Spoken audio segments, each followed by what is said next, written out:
Now at 5, financial motive behind a suspected murder? A closer look at the millions in life insurance policies Kouri Richins took out on her husband before he died. Plus, and it's just amazing to see what it can do when it gets mad. A giant sinkhole opening at a golf course in American Fork. What caused it despite a city inspection clearing the culprit before runoff season? And it's definitely something that we need down in Salt Lake. The homeless crisis in Salt Lake City. What teenagers in Weber County are doing to help. Live from Utah's first TV station, ABC4 News celebrates 75 years. Good evening, I'm Glenn Mills. And I'm Emily Flores. We thank you for joining us. A massive culvert running through the Fox Hollow Golf Course in American Fork burst over the weekend, making a huge sinkhole right in the middle of the course. You see right there, ABC4's Nate Larson live in American Fork to explain how the course is looking now. And Nate, what caused this big old sinkhole right behind you? Yeah, Glenn, we're just in front of the big sinkhole, which is actually on top of the culvert for the American Fork River, which runs through Fox Hollow Golf Course, like you guys had mentioned. And so there's an 8-foot round steel pipe underneath us, which is channeling the water from one side to the other. And a section of it somehow broke over the weekend, allowing for part of the 14th hole to wash out. Now, this section of pipe was installed shortly after flooding back in 1983 by the National Guard. The city says it was inspected before runoff season and was structurally sound upon inspection. They say that golfers on this hole noticed something going on Saturday afternoon and alerted the city and Fox Hollow. Crews that responded Saturday say they saw a broken section of pipe actually come up out of the ground due to the force of the water, and they suspect debris likely got caught in the pipe, and that damaged part of the culvert and forced that part of the water to burst the pipe. It just reminds you of the great force of nature. I mean, we play this hole every day, and I mean, it tore out, 100 yards of turf and probably 30 yards wide. And it's just amazing to see what it can do when it gets mad. The city was out earlier this morning. They were placing large boulders on the sides of the river to stabilize the sides of the river to hopefully prevent any further erosion. They're going to continue to monitor, of course, the impacts as the river continues to run high. They're not sure of how they're going to quite fix it yet. They're still working on that with some of the engineers. Live at the Fox Hollow Golf Course in American Fork, I'm Nate Larson. Back to you. All right, we thank you, Nate. Time now for a first look at the forecast with Chief Meteorologist Alana Brophy. And a lot of these warmer temperatures accelerating that runoff. Definitely, and debris flow is something that can be a huge issue, whether it's a small creek or a major river. We've got several flood alerts in effect. Let me show you where. Flood warnings holding on for the Bear River, Sevier River, and a portion of the Ogden River.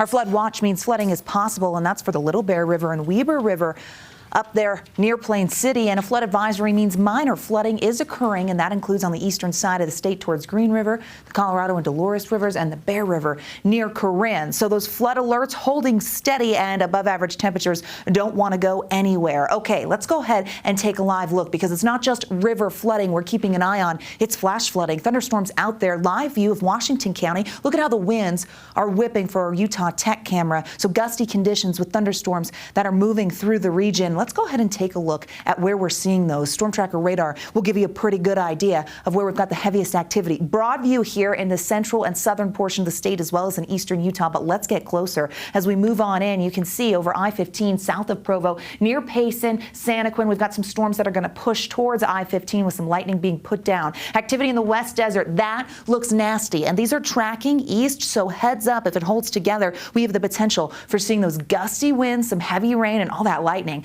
Castle Country, active eastern Utah, just north of Green River. We've got plenty of activity. And then as we head down south towards Capitol Reef, where we have the probable chance of flash flooding. And then over Zion, look at all that lightning. That is a nasty cell, and you don't want to be in a low-lying area as that storm continues to push. And it looks like it's right near I-15 crossing the area. So we've got to be careful. We also have a flash flood warning in effect and flash flood potential holding steady out there. You can see south central and southeastern Utah. We're going to look at the flash flood warning that continues at this hour. Coming up in my full forecast in just a few moments. Glenn, Emily, over to you. Alana, thank you. We are taking a closer look now at the life insurance policies taken out by Kouri Richins on her husband Eric before his death. Yes, she wrote a children's book about processing grief after he died. Now she's accused of murdering him. ABC4's Annika Johns joining us in studio live after speaking to life insurance experts about how situations like this even happen. Annika? Thank you. Officials report that the 4 life insurance policies taken out on Eric's life total almost $2 million and that he reportedly knew nothing about them.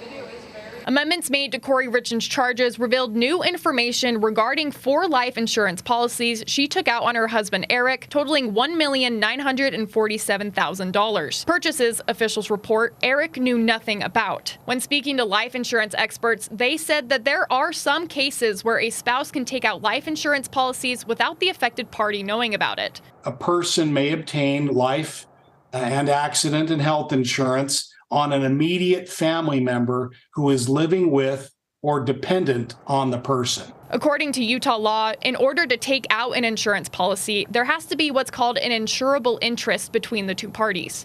For a person closely related by blood or by law, a substantial interest engendered by love and affection, or a lawful and substantial interest in having the life, health, and bodily safety of the person insured continue. In Richins' case, the specifics are still unknown as to how she obtained these 4 policies. However, under the Utah Slayer statute, the money she obtained could be taken away. It would be up to the court process to make that determination as to whether, the individual involved or the beneficiary had some role in the person's death. Pike continued saying that while instances like these happen, they're so few and far between, and it's pretty normal to see spouses take out life insurance policies on one another. When it happens, of course, that's why there's the provision wouldn't allow them to profit. This is a developing story, and we'll continue to update on air and online at abc4.com as we continue to learn more. Reporting live in the newsroom, Annika Johns, ABC4 News. Thank you, Annika. Well, the man accused of killing 4 Idaho college students is pleading not guilty. 28-year-old Brian Kohberger making his first court appearance in months for his arraignment today. We're told he didn't respond to the judge when asked for his plea, so the judge entered not guilty pleas on charges of murder and burglary in connection with the November stabbings. A grand jury indicted him last week on murder charges, avoiding a public preliminary hearing. This is actually a blow to the defense because the state would have had to present evidence. The defense would have had time to question the witness and get information about what the state actually has in their possession as far as evidence. Okay, Kohberger faces 4 counts of murder in the deaths of Ethan Chapin, Kaylee Gonsalves, Zaina Kernodle, and Madison Mogan. The prosecution has 60 days to decide whether they'll pursue the death penalty. His trial is set for October 2nd and could take 6 weeks to complete. In Utah County, the woman behind the Lehigh Farmers Market facing fines for zoning violations. Dorothy Durant runs the farmers market on her own property. Last month, Utah County Sheriff investigators telling her she needs certain permits before kicking off the market this spring. They also told her she couldn't have so many people in RVs on her land. The detective meeting up with her again earlier this month and says she hadn't applied for permits. People are also still living on her property, all while she kept hosting the farmers market. Durant cited for 15 zoning-related violations. And gas prices keep going up in Utah, but that isn't stopping drivers traveling for Memorial Day weekend. According to AAA, the national average of gas is 55 cents lower than what we're paying here in Utah. People are paying the most in Provo, averaging $4.13 a gallon. Other cities seeing a spike in prices include Ogden and Salt Lake City. But despite higher prices, AAA anticipates 42 million Americans will travel for Memorial Day weekend. That's up 7% from last year. The Other Side Village will soon provide housing for around 600 people coming out of chronic homelessness here in our state. Yes, ABC4's Northern Utah correspondent Kate Garner reporting from Weber County today, where a surprising group of young people are playing a crucial role in making this all happen. Kate?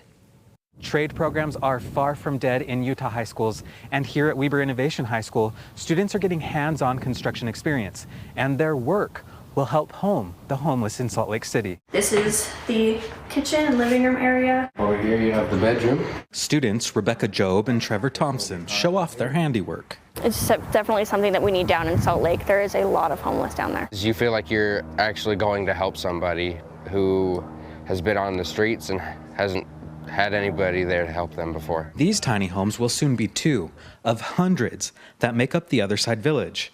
The idea is to create an affordable housing neighborhood with access to social services to help people get on their feet and keep them on their feet. We're the first school district to partner with the Other Side Village. CTE Director Rod Belknap says the partnership came naturally for the school district. We reached out to them and said, who's building these for you? And they love the idea of having students and school districts be a part of addressing a social issue like homelessness. The students also benefit.